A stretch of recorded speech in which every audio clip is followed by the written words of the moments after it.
김병호 변호사님 잠깐 앞으로 나와 주시겠습니까?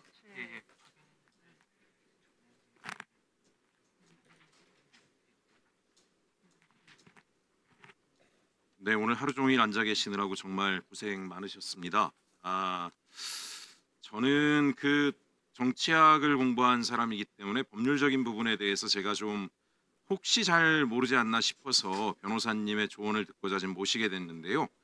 오늘 제가 이 자리에서 우리 국민의힘 의원들과 우리 대법원에서 시종일관 궤변을 늘어놓으면서 삼권 분립을 둘러싼 혹세무민을 하고 있다라고 생각을 합니다. 그래서 관련해서 제가 변호사님께 몇 가지 좀 여쭤보려고 하는데요. 변호사님의 탁월한 식견으로 답변을 해주시기 바랍니다. 제가 알기로 이 삼권 분립이라고 하는 것은 국민을 위해서 생긴 거 아닙니까? 시민을 보호하기 위해서. 그렇습니다. 예, 이권 분립 뭐 이런 것도 하다가 행정부와 사법부만 분리하는 것만으로는 둘이 또 결탁해서 국민을 괴롭힐 수 있기 때문에 권한남용으로 결국 입법부까지 포함한 삼권 분립이라고 하는 것이 민주주의의 중요한 원칙이 됐는데요. 지금 오늘 우리가 지난번에 대법원장, 조희대 대법원장 청문회라든가 오늘 대법원장을 이 자리에 증인 요청하고 한 것 자체가 사법부의 독립을 훼손한다, 삼권 분립을 훼손한다 이런 얘기를 하는데요. 제가 볼 때는 내란과 계엄을 저지른 행정부가 삼권 분립을 심각하게 훼손한 거죠. 그런 합리적 의심이 강하게 듭니다. 예. 그리고 두 번째로 군을 동원해서 국회를 찬탈하고 계엄을 하고 내란까지 저지르고 있는 그 상황에 삼권 분립에서 상호 견제로 국민을 보호해야 할 사법부가, 대법원이 성명서 하나 안 내고 입 다물고 가만히 있는 것은 적어도 동조하거나 이 삼권 분립이 무너지는 것을 방기한 것이 아닌가 저는 생각하는데 어떻게 생각하십니까? 매우 부적절하거나 또는 위법의 소지가 있다고 합리적 의심이 가능합니다. 그렇죠. 또 한 가지, 당일 계엄 해지 의결을 하는데 우리 국민의힘의 대다수 의원분들이 계엄 해지의 의무를 충실히 이행하지 않고 도망을 가서 당사에 숨어서 계엄 해지가 안 되도록 방해하려고 하는 태도를 보였는데 이 또한 삼권 분립을 심각하게 위반하거나 훼손한 행위로 볼 수 있지 않습니까? 국회의원은 그 임무가 헌법과 법률에 따라야 합니다. 당일 계엄 해제를 위한 동의 절차에 적극적으로 나서지 않았다면 그런 의심이 충분히 합리적으로 가능합니다. 예, 그러면 지금 현재 우리 대한민국에서 민주주의를 지키고 삼권 분립을 지키고 사법부의 독립을 다시 세우고 행정부를 정상화하는 노력은 지금 국회에 당일 계엄 해지를 위해서 뛰어왔던 우리 민주당 법률권 의원들 이분들 말고 누가 있습니까? 이분들이 당연히 당일 계엄을 통해서 내란을 통해서 민주주의를 무너뜨리고 삼권 분립을 훼손하려고 한 것에 대해서 분명하게 청문하고 단죄해야 되는 게 국민적 의무 아닙니까? 헌법적 질서에 맞는 정당한 태도 아닙니까? 그렇습니다. 우리 대한민국 국민은 대부분 TV를 통해서 보았습니다. 어느 당의 어느 의원들이 적극적으로 대한민국의 민주주의를 지키기 위해서 노력했는지는 이미 대한민국 국민 대부분이 알고 있다고 그렇게 생각됩니다. 예, 제가 오늘 조용히 하세요. 조용히 하세요. 자, 오늘 국민의힘과 대법원이 제가 볼 때는 상당히 공조하는 듯한 느낌이 듭니다. 하루 종일 우리 김 변호사께서도 여기 참고인으로 계시면서 느끼셨는지 모르겠는데 둘이 서로 말을 주고받으며 정상적인 국감 진행을 방해하고 내란 세력 척결을 위한 이 엄중한 자리를 계속 방해하고 시간 끌기로 일관하고 있는데 제가 볼 때는 도둑이 제발 저린다고 삼권 분립을 훼손했기 때문에 상호 간에 부끄러운 지난 시간들을 감추기 위해서 공조하고 있는 게 아닌가 생각이 되는데 우리 김 변호사님은 어떤 느낌이 드셨습니까? 한 말씀 드려도 되겠습니까? 예. 삼권 분립은 헌법 정신입니다. 입법권과 행정권은 국민의 직접적 민주적 정당성이 그쪽으로 흘러갑니다. 다만 대법원은 임명권이라는 간접적인 민주적 정당성이 들어갑니다. 삼권 분립 그 자체가 목적이 아니고 삼권 분립은 균형 그리고 견제입니다. 균형을 위해서는 우리 헌법 40조가 입법권을 국회에 줬고 사법권은 헌법 101조에서 법관으로 구성된 법원에 주었습니다.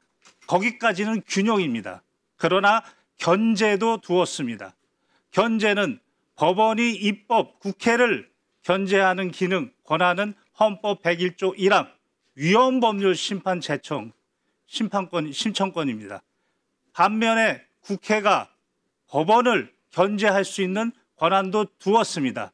그게 첫 번째가 헌법 104조 1항과 2항에서 대법원장과 대법관에 대한 임명 동의권입니다. 그리고 가장 중요한 게 헌법 65조의 탄핵, 소추, 발의입니다. 아무리 법관이라 하더라도 그 법관의 판결 내용이 아닌 직무 집행과 관련된 그 지점에 헌법과 법률 위반이 있다면 당연히 탄핵 소추의 대상입니다.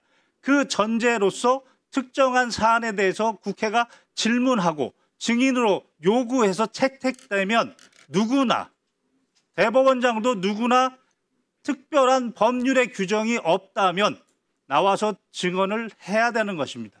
바로 불출석 사유라는 것은 그런 특별한 규정의 객관적인 사유를 이야기하는 것이지 본인이 이야기하고 싶은 의견서는 여기서 충분히 이야기할 수 있다고 저는 그렇게 배웠습니다. 예, 제가 오늘 우리가 내란범에 대해서 사형과 무기징역까지 최고의 형벌을 내리는 이유는 이 내란이라고 하는 것 자체가 주권자 국민에 대한 배반이자 대한민국 민주 헌정 질서에 대한 가장 심각한 중대 범죄라고 하는 그 의미를 담고 있다고 생각을 합니다. 그렇습니다. 예, 그런 차원에서 오늘 우리 입법부가 이 내란 촉결을 위해서 이 엄중한 시기에 국감을 한다라고 하는데 사법부의 독립을 이야기하면서 오히려 국감을 방해하거나 하는 것은 저는 내란에 대한 연장이자 지속적인 공조라고 생각을 합니다. 이에 대해서도 분명한 책임 추궁이 필요하다고 생각하는데 우리 김 변호사님 어떻게 생각하십니까? 그렇습니다. 이미 헌법재판소에서 윤석열에 대해서 헌정사상 처음으로 국군 통수권자의 의무까지 위반했다고 했습니다. 국민들에게 총을 겨눴다고 했습니다. 여기에 동조하고 있는 세력은 발본색원해야 됩니다. 그게 정말 헌정 질서를 세우는 것입니다. 그런데 국민이 보기에는 그 재판을 담당하는 직위원 법관이나 그리고 대선과 관련돼서 이렇게 속전속결을 통해서 정치적 선택 내지 정치적 중립 의무를 위반했다는 그런 합리적 의심이 강하게 드는 것은 당연히 주권자 국민으로서는 궁금한 점을 알아야 하고 그것은 국회를 통해서 알 수 있는 것이 그게 바로 헌법의 견제 수단입니다. 존경하는 위원장님, 오늘 하루 종일 국민의힘 의원들이 우리 국감 이 엄중한 시기에 내란 척결의 국감을 지속적으로 방해하고 있습니다. 이 부분에 대해서 보다 엄중한 조치를 통해서 지금 국민적 분노 또 이 국민을 배반한 것에 대한 심판이 정상적으로 이루어질 수 있도록 역할을 부탁드립니다. 끝으로 한 말씀만 더 드려도 되겠습니까? 네, 해주십시오. 네. 소부의 심판권과 전원합의체의 심판권에 대해서 제가 배운 바대로 말씀드리겠습니다. 법원조직법 7조 1항은 주어가 대법원의 심판권은 이라고 되어 있습니다.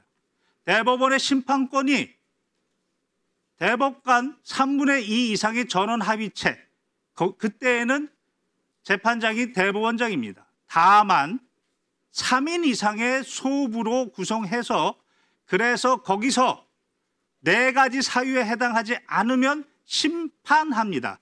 심리하고 판결합니다. 판결한다는 것은 그 이름으로 판결합니다. 전원합의체도 그 이름으로 대법관 이름 모두로 판결하는 것이고 소부의 판결도 소부 대법관 3인의 이름 또는 4인의 이름으로 판결하는 것입니다.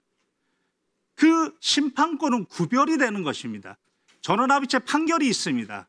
1982년 9월 28일입니다. 8149 전원합의체 판결입니다. 이 전원합의체 판결과 전원합의체의 심판권과 소부의 심판권은 구별되는 걸 전제로 해서 소부의 심판권이 전원합의체의 심판권을 침해했을 때는 무효라고 했습니다. 그래서 재심 사유라고 하는 전원합의체 판결이 있습니다. 이것은 전제가 소부의 심판권과 전원합의체 심판권이 구별된다는 것을 전제하는 것입니다. 이상입니다.